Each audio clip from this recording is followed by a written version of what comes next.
Hello दोस्तों, मैं हूं सत्यम और स्वागत करता हूं आपको अपने YouTube चैनल सत्यम डिजिटल में। तो दोस्तों, आप यहां पे देख पा रहे होंगे कि झारखंड की आदिम जनजाति। जी हां, तो मैं आज यहां आप सबके लिए झारखंड की आदिम जनजाति से रिलेटेड जानकारियां लेकर आया हूं। ये आपके झारखंड के विभिन्न परीक्षा जो भी होंगे, झारखंड के जो भी कॉम्पिटिटिव एग्जाम होते हैं, चाहे वो जेएसएससी के हो, चाहे जेएसएससी का सीजीएल हो, ठीक है, सचिवालय जिसको बोलते हैं सीजीएल, और या फिर जेपीएससी का हो या जेटेट हो या फिर झारखंड का विभिन्न तरह का कोई भी एग्जाम हो, चाहे वो आने वाले एसआई का एग्जाम क्यों ना हो, तो आपका आदिम जनजाति से क्वेश्चन तो बिल्कुल रहेंगे ही रहेंगे। ठीक है, तो आज हम यहाँ पे आदिम जनजाति का क्वेश्चन देखते हैं, आदिम जनजातियों के बारे में जानते हैं।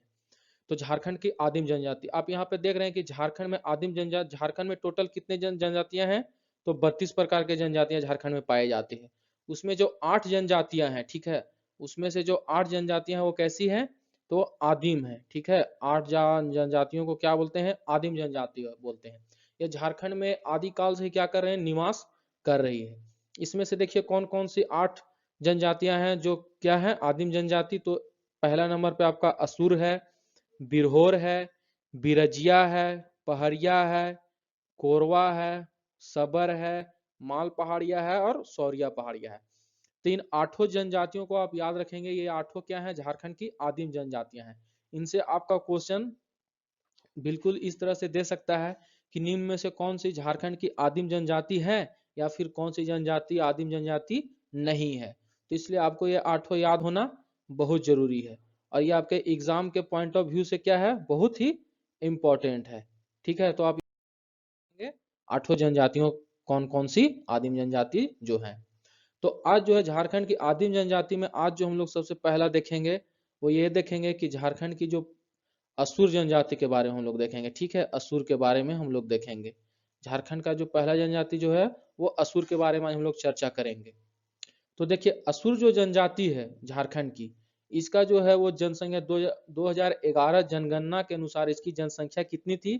तो 22,459 थी। देखिए यहाँ पे है आपका, ठीक है, जनसंख्या 2011 जनगणना के अनुसार झारखंड में असुर जो आदिम जनजाति उसकी जनसंख्या 22,459 थी। और परसेंटेज में ये कितना था? तो 0.26% था। कितना था? 0.26%। ठीक है, असुर जनजाति का जो जिक्र जिक्र है वो हमें कहाँ मिलता है? तो ये ऋग्वेद में भी मिलता है और उपनिषद जैसे ग्रंथों में भी इनका जिक्र मिलता है।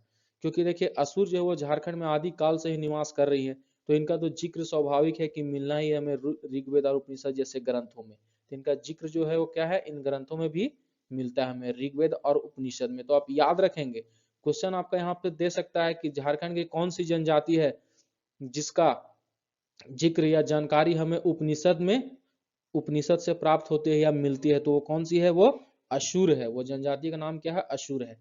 देखिए ये प्रजाति जो प्रोटो ऑस्ट्रोलाइड ग्रुप से आती है।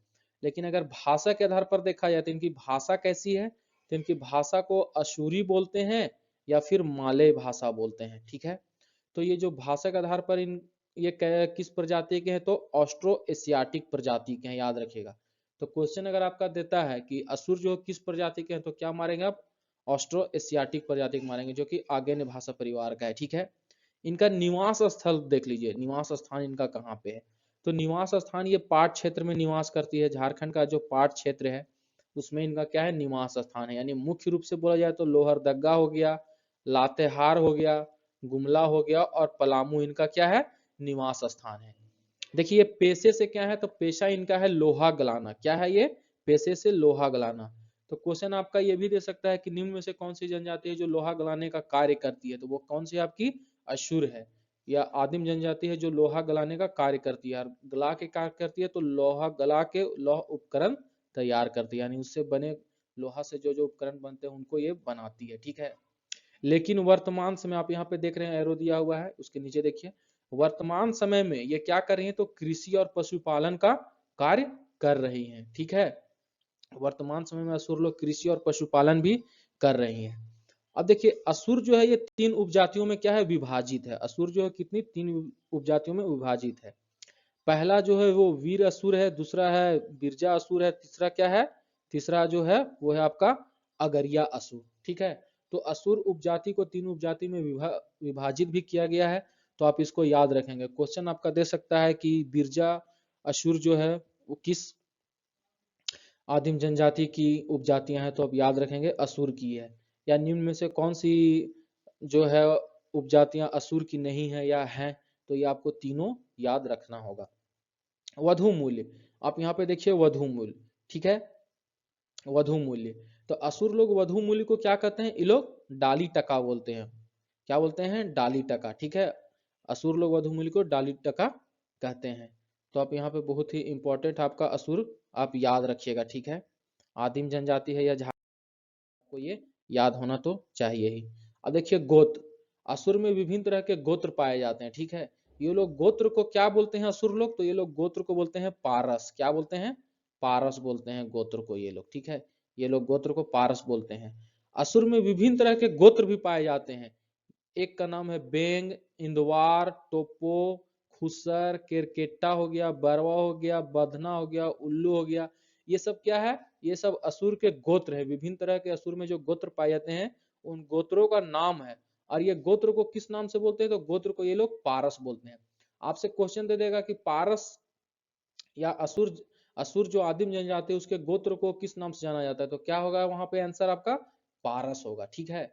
या पारस जो है वो किस जनजाति का गोत्र है, तो असुर का होगा, ठीक है। अब देखिए ये लोग भोजन करते हैं। अब असुर लोग हैं तो जीने के लिए तो भोजन तो आवश्यक है, किसी भी इंसान के लिए, किसी भी जीव जंतु के लिए। तो इस तरह ये जो आदिम जनजाति असुर है, तो ये लोग जो भोजन करते हैं, ये सुबह के अपने भोजन को क्या बोलते हैं, तो सुबह के भोजन को बोलते हैं लोलो। याद रखिएगा ध्यान से, लोलो। लोलो घोटो जोमके, क्या बोलते हैं, लोलो घोटो जोमके बोलते हैं। और जो शाम का ये लोग भोजन करते हैं, हम लोग शाम में करते हैं डिनर रात में, तो उसी तरह ये लोग शाम में जो रात में खाना खाते हैं उसको ये लोग क्या बोलते हैं, उसको बोलते हैं बियारी, ठीक है। बियारी घोटो जोमके बोलते हैं, बियारी घोटो जोमके। देखिए आपका किसी भी झारखंड का कोई भी एग्जाम है तो उसके लिए ये इंपॉर्टेंट है, चाहे वो आप जेपीएससी दे रहे हो या सचिवालय दे रहे हो या स्पेशल ब्रांच हो या एक्साइज कांस्टेबल या फिर झारखंड का जो सब इंस्पेक्टर का बहाली आता है या झारखंड का किसी भी तरह का कोई भी बहाली है, जेटेट, जेपीएससी, जेएसएससी, ठीक है। तो आप याद रखेंगे यहाँ पे जो आपका आदिम जनजाति, आज हम असुर के बारे में पढ़ रहे हैं उसमें। देखिए इनमें एक रिवाज पाया जाता है, ठीक है। क्या है, असुर लोग में एक रिवाज पाया जाता है। आप यहाँ पे देखिए कि असुर लोग में एक रिवाज पाया जाता है, ठीक है। ये ग्रीन कलर से लिखा हुआ है, आप यहाँ पे देखिए, इसका नाम है चामबंदी रिवाज, ठीक है। चामबंदी रिवाज, यहाँ पे देखिए चामबंदी रिवाज। तो ये क्या है, बच्चे को चमड़े का धागा पहनाया जाता है। यहाँ पे जय नहीं होगा दोस्तों, यहाँ पे है होगा, ठीक है। तो बच्चे को क्या होता है, चामबंदी रिवाज में क्या होता है, असुर में जो बच्चे, जो शिशु लोग होते हैं उनको क्या कहते हैं, चमड़े का धागा पहनाया जाता है, ठीक है। चमड़े का धागा पहनाया जाता है और विवाह के समय वह धागा क्या होता है, खोल दिया जाता है। वधु मूल्य तो आपको बता ही चुका हूं कि वधु मूल्य के लोग क्या बोलते हैं, डाली टका बोलते हैं, ठीक है। इदीमी, देखिए असुर जनजाति, असुर जो आदिम जनजाति, इनमें एक प्रकार का विवाह पद्धति है, ठीक है। विवाह पद्धति है इदीमी, एक प्रकार का विवाह पद्धति है जिसको क्या बोलते हैं, इदीमी। तो क्वेश्चन आपसे बोल देगा कि इदीमी विवाह पद्धति है सो किस आदिम जनजाति में पाई जाती है या फिर किस जनजाति में पाई जाती है, तो असुर में पाई जाती है। इस विवाह में क्या होता है कि जो वधु होते हैं, मतलब पुरुष और जो लड़की पक्ष की मतलब लड़की होती है, ये दोनों जो होते हैं उन्हें बिना विवाह के मतलब क्या हो सकते हैं, रह सकते हैं। मतलब कि एक तरह का विवाह पद्धति है जिसमें क्या है, औपचारिक रूप से रह तो सकते हैं लेकिन एक समय बाद इन लोगों को क्या होगा, शादी करना पड़ेगा, ठीक है। इन लोग क्या करेगा, शादी करना इन लोग को पड़ता है। इसके बाद आप देखिए इन लोग का मुख्य देवता कौन है, तो मुख्य देवता इन लोग का सिंह बोंगा है, ठीक है। इसके अलावा मारांग बोंगा है, धरती माता है, दुआरी है, ठीक है ना। तो इस तरह से ये लोग रहते हैं और इन लोग का देवता है, ठीक है। अब देखिए इन लोग का पर्व, पर्व तो आप जान रहे हैं कि सभी जितने भी जनजाति हैं लगभग उनके सभी पर्व जो होते हैं सामान्य रूप से एक ही है, प्राकृतिक से संबंधित सारे पर्व त्योहार हैं उनके। तो ये सोहराय हो गया, शरहुल हो गया, फगुआ हो गया, कथतेली हो गया, नवाखानी, ये सब असुर के भी प्रमुख पर्व त्योहार हैं, ठीक है। देखिए असुर में भी जातीय पंचायत पाया जाता है। अब जातीय पंचायत में देखिए क्या होता है, उसमें जो उन लोग का जो पुजारी होता है, वो जो मुखिया होता है पूजा कराने वाला, उसको लोग बैगा बोलता है, ठीक है। बैगा, बैगा का सहायक कौन होता है, तो सुब्री होता है, ठीक है। इसके अलावा जो होता है वो महतो भी होता है, ठीक है। अब जातीय पंचायत, तो जातीय पंचायत का जो मुखिया होता है, ठीक है, जातीय पंचायत का जो मुखिया होता है उसको ये लोग बोलता है पंच, क्या बोलता है, तो उसको ये लोग पंच बोलता है। ठीक है, अब ये जो मुखिया जो पंच होता है ये कौन होता है, तो ये गांव का ही कोई वरिष्ठ व्यक्ति होता है। इस जातीय पंचायत का क्या होता है, उसको हेड बनाया जाता है, उसको मुखिया बनाया जाता है, जिसको क्या कहते हैं, पंच कहते हैं। तो असुर जनजाति के जातीय पंचायत के मुखिया को या हेड को क्या कहते हैं, पंच कहते हैं। और उसके जो पुजारी होते हैं, जो मुखिया होते हैं पूजा कराने, उसको बैगा बोलते हैं। उसके सहायक सुबरी होते हैं, महतो होते हैं, गुड़ैत होते हैं। ठीक है, और यहाँ पे अभी एक इस जनजाति के, ये जो आदिम जनजाति असुर है, इससे एक रिलेटेड एक इम्पोर्टेंट पॉइंट ये है कि वर्तमान समय में यह आदिम जनजाति जो है वो क्या हो रही है, विलुप्त होते जा रही है। ठीक है, तो अभी क्या हो रही है, विलुप्ति के कगार पर है, धीरे धीरे ये विलुप्त हो रही है। तो ये आपके लिए एक जानकारी है। ठीक है, तो उम्मीद है कि आपको ये समझ में आ गया होगा। आप सबसे ये कहना चाह रहा हूँ कि जितने भी जो जेएसएससी सीजीएल के तैयारी कर रहे हैं, जेएसएससी का जो सीजीएल है, ठीक है, जेएसएससी का सीजीएल है, और अगर उसमें अगर आपका लैंग्वेज पेपर खोटा है, लैंग्वेज पेपर खोटा है, तो उसका मैंने 5 चैप्टर का एक वीडियो डाला हुआ है, उसका प्लेलिस्ट बना के। ठीक है, तो अगर आप जो सीजीएल का जो बुक है, आपका पहला बुक है गद भाग का छाहर, उसमें टोटल 10 कहानियां हैं, तो उसके 5 कहानियों का जो है वो वीडियो आपका डाला हुआ है प्लेलिस्ट बना के। अगर आप चाहते हैं, अगर आपका खोटा पेपर है, तो आप जाके वहाँ प्लेलिस्ट में चेक कर सकते हैं, और वहाँ से आप एकदम सीरीज बाय आप पार्ट वन पार्ट टू ऐसे करके आप देख सकते हैं। ठीक है, तो उम्मीद है आपको समझ में आ गया होगा। और अभी तक अगर आपने चैनल को सब्सक्राइब नहीं किया है तो सब्सक्राइब करें, बेल आइकन को प्रेस करें और ऑल नोटिफिकेशन पे क्लिक करें। और दोस्तों कमेंट करके बताएं कि आपको ये वीडियो कैसा लगा।